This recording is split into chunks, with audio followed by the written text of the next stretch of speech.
transformar, mudar. Juntas, essas palavras fazem a diferença na sua vida. Pós-graduação URI Erechim. Transforme sua carreira. Mude sua vida. Inscrições abertas.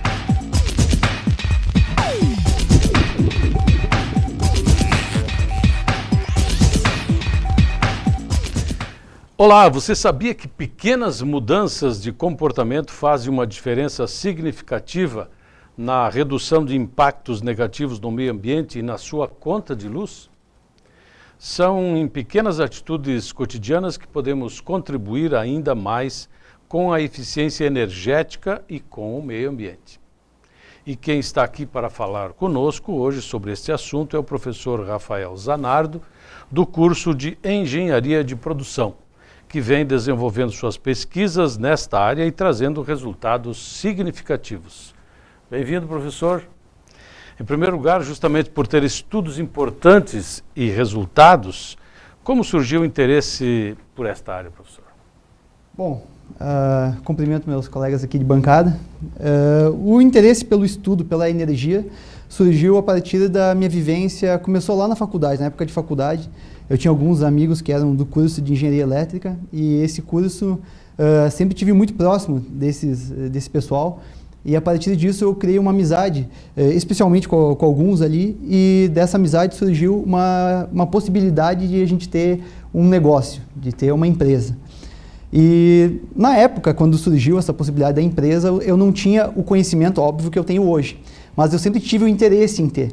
E a partir de conversas, a partir dessa vivência que eu tive com a área da energia, eu acabei desenvolvendo estudos. Eu disse, me interessei mais, fui buscando mais e cada vez, quanto mais eu ia buscando, mais eu me interessava, mais eu gostava do assunto e fui me aprofundando.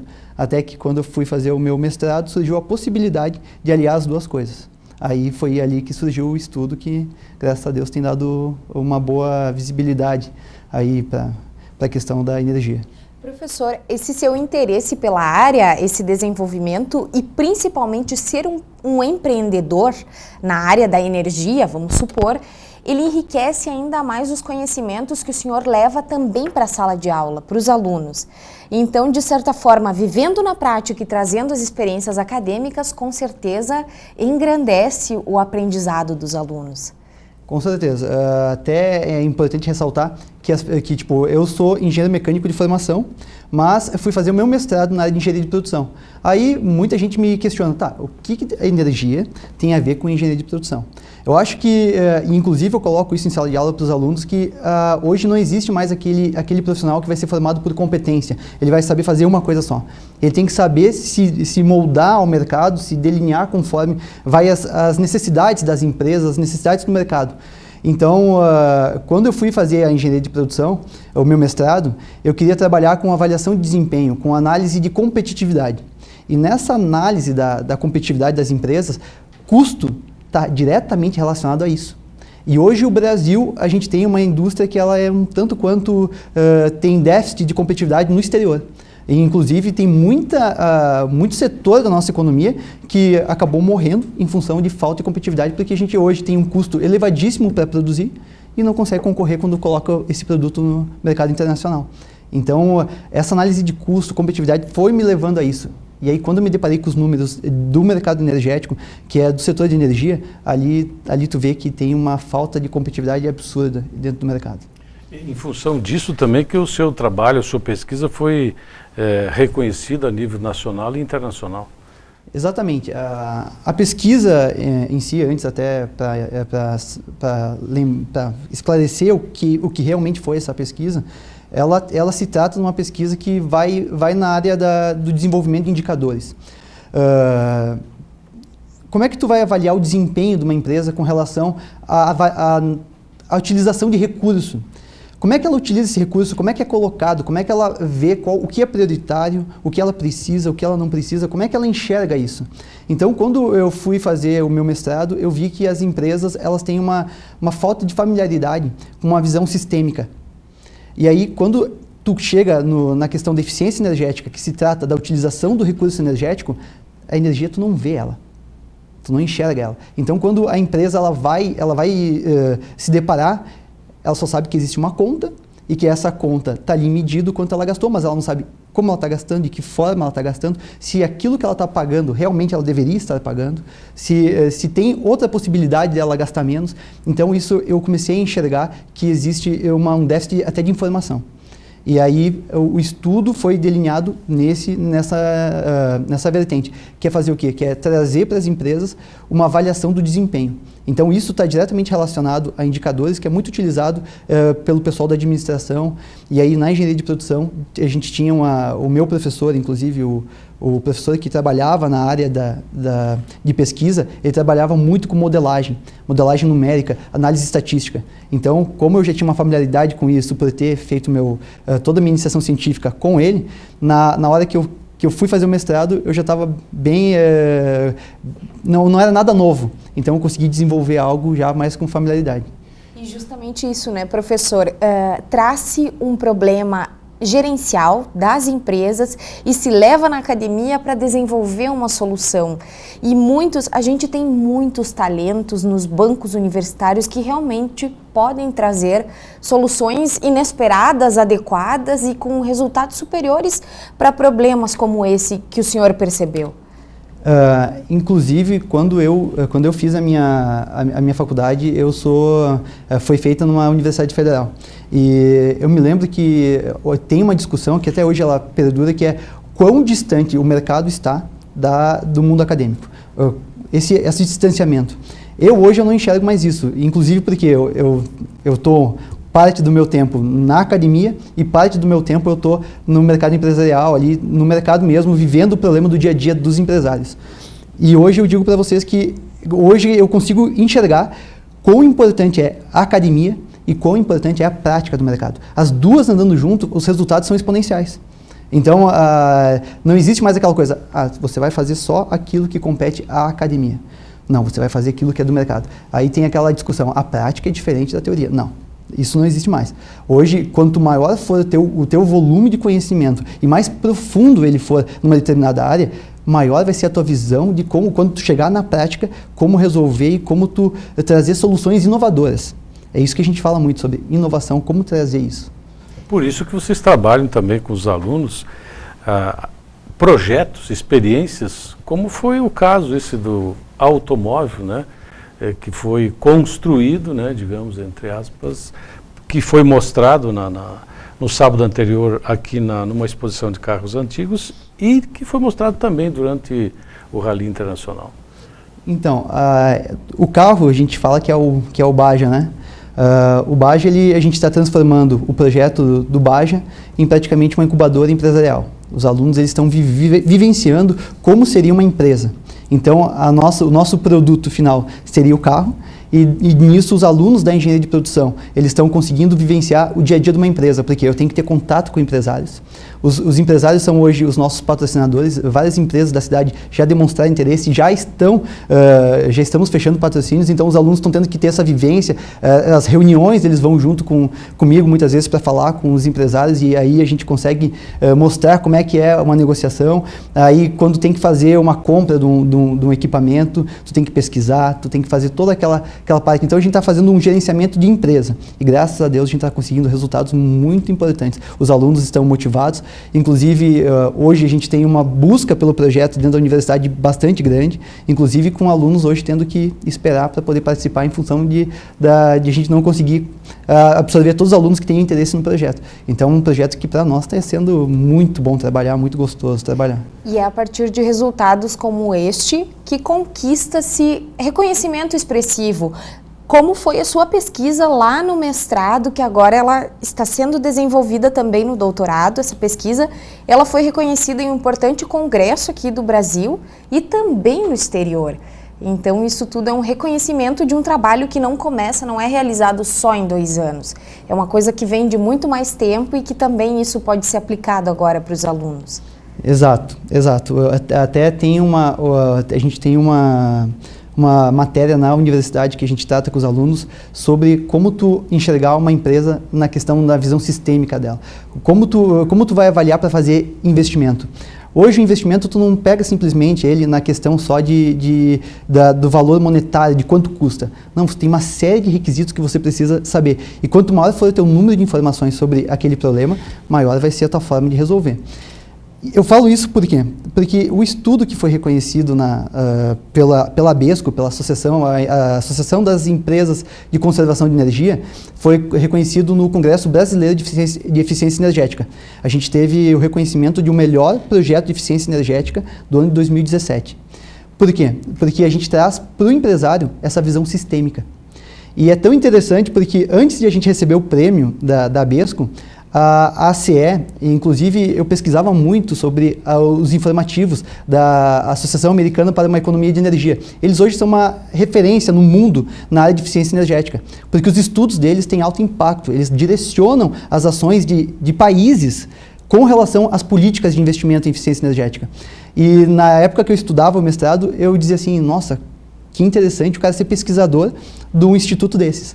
E eu comecei a pesquisar muito sobre os dados, os estudos que eles traziam, e para minha surpresa, um dia chega um e-mail na minha caixa de e-mail me convidando a participar do estudo de verão que eles tinham lá em Denver, nos Estados Unidos, onde eles convidaram 7 pesquisadores do mundo todo para participar. Fora dos Estados Unidos, só tinha eu e uma canadense. O resto era todos de universidades americanas. E ali, o congresso, para mim, não só o do Brasil, que a gente ganhou o prêmio, mas lá no exterior, o congresso é interessantíssimo, porque ele consegue reunir todos os players do mercado. Então, são pesquisadores de universidades, são grandes empresários, pessoas que estão diretamente relacionadas à área de eficiência energética. E lá eles discutem os problemas dos Estados Unidos e eles querem também discutir soluções inovadoras para esses problemas. E nessa questão de soluções inovadoras para isso, para mim foi um grande privilégio poder ter sido convidado e, inclusive, ter tido reconhecimento lá. Então, a gente teve que, obviamente, se expressar e explicar o estudo lá para um grande número de pessoas e o reconhecimento, e hoje a gente está conseguindo ainda ter muitos contatos com empresas e pesquisadores, e graças a Deus, que nem a Fernanda comentou, hoje eu continuo ainda eu faço doutorado na URGS, né, na área de engenharia de energia, então, que é junto ao departamento de engenharia mecânica, e hoje eu estou conseguindo desenvolver ainda mais. Por quê? Porque hoje o estudo em eficiência energética, a gente divide ele em três pilares, que se chama custo, consumo e geração. Então, o que eu desenvolvi no meu mestrado foi na análise de consumo, como a empresa consome energia, e a gente analisa como é que está a questão de custo. Mas não tem um aprofundamento no custo, tem um aprofundamento no consumo de energia. E agora eu estou conseguindo levar ou desenvolver esse estudo na área de custos, e o grande desenvolvimento está na área de geração. Como tu vai tomar decisão para gerar energia? Que é agora a grande questão, né? Que todo mundo está vendo, como eu gero energia solar, energia que está todo mundo discutindo isso. Então tem uma série de questões a serem discutidas que tu tendo tipo material e tu tendo ferramentas e métricas, tu consegue ter uma tomada de decisão mais assertiva. Quando você fala em energia, nós entendemos, a primeira lembrança que nos vem é energia elétrica, mas nós temos uma série de outras opções, a eólica, enfim, solar. Esse seu projeto, essa sua pesquisa é aplicada em qualquer uma dessas áreas? Sim, sim. Até é importante a gente ressaltar uma coisa. Quando a energia solar, quando que ela se tornou possível? Qual que foi o momento que ela explodiu, né, para o consumidor? Foi no momento que a gente teve a possibilidade de acumular energia na rede da concessionária. Antes, a gente não tinha essa possibilidade. Então, tu precisava ter um banco de baterias para você poder armazenar energia no momento que você não está gerando, que é à noite. Então, hoje, como tu consegue gerar na parte do dia, tu consegue jogar para a rede da concessionária essa energia e consegue acumular e gerar crédito, quando você está consumindo à noite, você está abatendo aquilo que você produziu durante o dia. Então, hoje, o Brasil, a gente tem uma questão que o nosso sistema de energia, a gente depende muito do hídrico. 60% da nossa energia é gerada de recursos hídricos. E vocês podem notar, vocês podem perceber que a gente está tendo uma modificação no regime de chuvas. E 2015, a gente teve ali aquele problema da crise hídrica, que os níveis das barragens começaram a baixar, e daí tu fornece para energia ou tu fornece para consumo? Como é que tu faz isso? E aí as empresas agora elas começaram a entender que a gente precisa cada um gerar sua própria energia e vamos possibilitar isso. Então hoje o nosso sistema de geração de energia, como é hídrico, a gente tem uma acumulação que é a água. Só que os países desenvolvidos, como é que eles acumulam energia? Vamos falar de um Japão que tem um território que é mínimo perto do nosso. Como é que o Japão ele vai acumular? Então, esses países menores, tipo, em termos de território, eles vão muito para a energia nuclear. Só que a energia nuclear a gente tem todo aquele problema que deu com Fukushima. Se dá um acidente, como é que a empresa, como é que as pessoas elas vão reagir? Eu posso ter um problema de uma calamidade pública. Então, essa questão da energia ela é um tanto quanto complexa de você entender como você viabilizar esses sistemas, né, de energia solar. Ela é complexa e começa uma dúvida muito ainda básica, que é, por exemplo, no conceito de eficiência energética. O que necessariamente o que significa eficiência energética? Eficiência energética começa pela palavra. Eficiência é uma palavra e eficácia é outra palavra. Eficiência eu posso estar fazendo algo no tempo que foi me destinado ou da forma como foi me destinado. Mas agora, será que eu estou fazendo correto? Então, eficiência energética, ela está muito relacionada a fazer o quê? A você produzir o máximo com aquilo que você tem de recurso. Ou seja, eu tenho um recurso disponível, eu vou produzir utilizando aquele recurso. Agora, se eu conseguir ter a mesma produtividade, diminuindo o quanto eu estou consumindo, ali eu tenho eficiência. E nisso a gente tem aquele conceito de eficácia. Eu tenho que fazer isso da forma correta. Eu tenho que ter um direcionamento da forma correta. Então, o meu estudo, o meu software, ele traz eficácia. Não é simplesmente eficiência. Porque eficiência você pode dizer assim, eu troco uma lâmpada fluorescente por uma lâmpada LED, eu estou sendo eficiente. Por quê? Porque eu estou diminuindo o meu consumo. Agora, para uma empresa que tem N formas de consumir, será que ela está sendo eficaz? Será que a forma como ela está fazendo, ela está sendo eficaz? E é muito comum eu ir nas empresas, e as empresas, o primeiro investimento delas é ir lá em lâmpada LED. Não é errado. Só que é aquilo que eles têm conhecimento, algumas empresas têm conhecimento para trocar. Então eu vou lá e eu começo a modificar a lâmpada LED. Só que eles não sabem que a lâmpada, que o sistema de iluminação nas indústrias, em média, é responsável por 3, 4% do consumo total de energia. Sendo que eu tenho uma série de outros requisitos, eu tenho parte de climatização, eu tenho parte de ar comprimido, eu tenho a parte do sistema elétrico em si, que é os transformadores, eu tenho toda a parte de motores elétricos, que as empresas não sabem por onde começar. Inclusive, eu tenho um cliente que a gente começou a fazer a consultoria com ele e a gente perguntou, por onde tu acha que a tua empresa deveria começar? E ele falou, não, eu acho que hoje o meu maior consumo seria a questão de ar comprimido. A gente foi fazer o levantamento, foi aplicar o estudo lá, a gente viu que o ar comprimido representava 10%, sendo que ele tinha sistemas lá que representavam 50% do consumo total e não estava sendo feito nada para a modificação daquele ponto.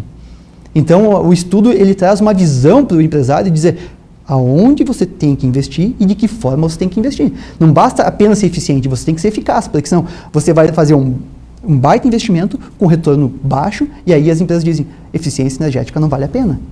E quando o empresário não sabe, daí vocês entram, exatamente, pesquisam a empresa, dizem, bom, o problema seu está aqui nesse setor, é aqui que a gente tem que começar. Aí entra a consultoria, a parte de detecção dos problemas. A gente cria uma hierarquia, né? A gente diz para o empresário por onde você vai iniciar o seu desenvolvimento em eficiência energética e por onde você vai terminar. Então, a gente começa a mostrar para ele a prioridade dos investimentos e como isso vai ser feito e de que forma. Então, ele consegue enxergar por onde eu começo e por onde eu termino. Então, um outro ponto interessante de se falar disso é que muitas empresas ou muitos players do mercado fazem estudos de eficiência energética baseado em benchmarking, que é análise comparativa.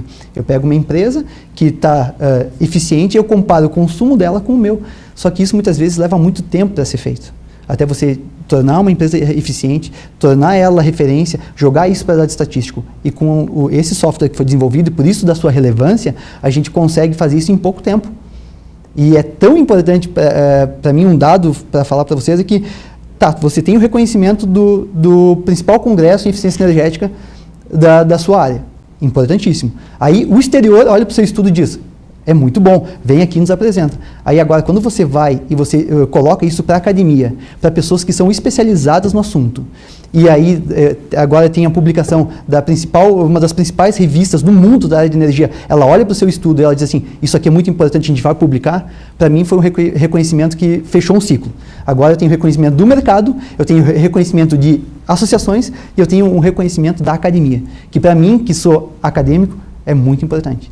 Professor, a gente fala muito que esse estudo ele é importantíssimo para empresas, mas esse modelo, ele pode ser replicado em outras, em residências, prédios, aonde mais ele pode ser aplicado?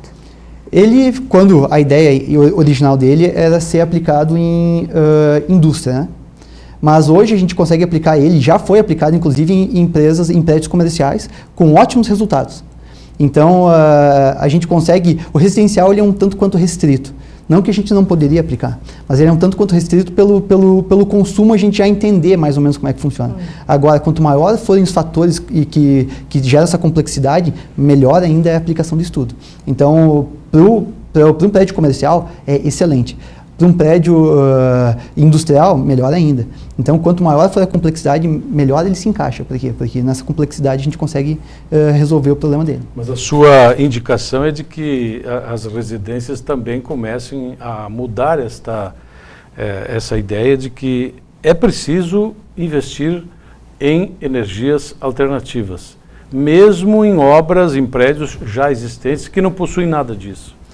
Perfeito, essa colocação é viável. E eu vou te dizer assim, alguns dados, né? De 2015 a 2017 foi feito um levantamento que o Brasil, pensa, toda a energia gerada por Itaipu, de 2015 a 2017, metade foi desperdiçada. Então, por que a gente paga tão cara a energia? Porque a gente tem muito desperdício. Ela é mal utilizada. Se todo mundo tivesse um consumo consciente, a gente teria a energia de forma mais racional, a gente teria ela mais abundante no nosso sistema energético e a gente não precisaria ter as bandeiras tarifárias. Que, inclusive, dados do TCU mostram que a efetividade delas não surtiu efeito. Por quê? Porque elas foram colocadas, o principal objetivo dessas bandeiras era diminuir o consumo. E não foi conseguido. Quando se fala em desperdício, dá para exemplificar? Onde é que está esse desperdício? É na rede? É na lâmpada? Aonde? Exatamente. Tem uma série de desperdícios. Hoje o Brasil, a gente tem o sistema interligado nacional, né? Então, tu tem um desperdício pela questão da transmissão da energia, tu tem o desperdício no ponto de consumo, só que esse desperdício que a gente tem na rede, que a gente tem para transmitir a energia, ele é um tanto quanto complexo de a gente operar. Agora, esse desperdício que ocorre no consumidor, esse a gente consegue enxergar e a gente consegue diminuir. Então, o principal objetivo é diminuir esse consumo no ponto de consumo. Então, um exemplo. Hoje tem muitas pessoas que estão colocando o sistema fotovoltaico em casa. Aí as pessoas, elas colocam com o objetivo de quê? Eu quero colocar para poder consumir mais e não ter aquele peso na consciência de estar com o meu ar-condicionado ligado e eu poder sair do ambiente e não precisar desligar. Isso já é uma mentalidade ineficiente. As pessoas elas têm que modificar a mentalidade e a partir daí vai começar a dar resultado. Tem casos que a pessoa investe no sistema solar e aí ela consegue baixar em 70% o custo da energia que ela pagava, mas ela aumenta em 60% o consumo, porque ela não desliga mais a luz, ela está lá com o ar-condicionado ligado, ela sai do ambiente, ela não desliga. Aí muitas vezes tem pessoa que eu vou sair de casa no verão, eu não quero chegar em casa e estar a minha casa quente, então eu vou deixar ligado, mas eu vou passar 14 horas fora, eu deixo o ar-condicionado ligado para quando eu chegar. Então, tem casos que a gente consegue enxergar que as pessoas elas têm uma mentalidade que ainda não foi modificada. Então, a eficiência energética ela é muito importante, por quê? Porque a partir do momento que eu modifico a forma de pensar, todas as outras ações que vêm em detrimento dessa minha modificação do meu mindset, elas começam a surtir efeito de uma forma mais absoluta, de uma forma mais palpável, né? Professor, acabou o nosso tempo, mas eu tenho uma última dúvida. Sim. E que eu acho que muita gente em casa tem também. O carregador na tomada, sem o celular plugado, gasta ou não gasta energia? Gasta energia. Mas não impacta tanto assim? Mas pensa, na tua conta talvez não impacta. Mas pensa, os milhões de carregadores que nós temos, o quanto isso impacta no total. Tem sim uma perda. Tem uma perda, sim, e isso impacta.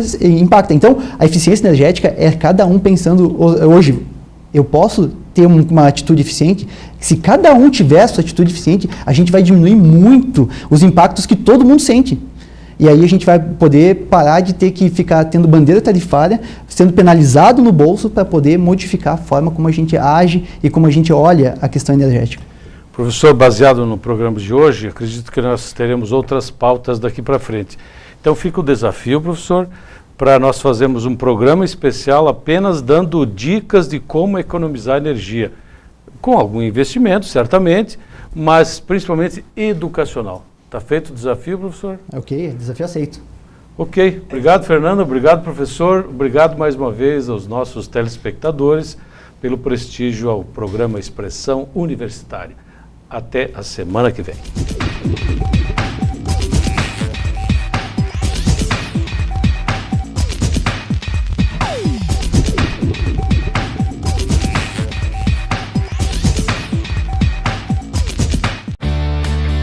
Transformar. Mudar. Juntas, essas palavras fazem a diferença na sua vida. Pós-graduação URI Erechim. Transforme sua carreira. Mude sua vida. Inscrições abertas. O que faz você escolher a escola para seu filho? O investimento? A localização? A estrutura? Não. A melhor escola para o seu filho é aquela que prepara ele para a vida. Escola de Educação Básica da URI Erechim. A melhor escola da região no Enem. A escola que acredita nos valores familiares. A escola que oferece atividades que te formam para a vida. Pois a vida é uma escola. Matrículas abertas. Fale a língua que seu mundo fala. Centro de Línguas URI Erechim, com apoio pedagógico da Cambridge University Press. Material didático internacional e professores com experiência no exterior. Centro de Línguas URI Erechim. Matrículas abertas. Transformar. Mudar. Juntas, essas palavras fazem a diferença na sua vida. Pós-graduação URI Erechim. Transforme sua carreira. Mude sua vida. Inscrições abertas.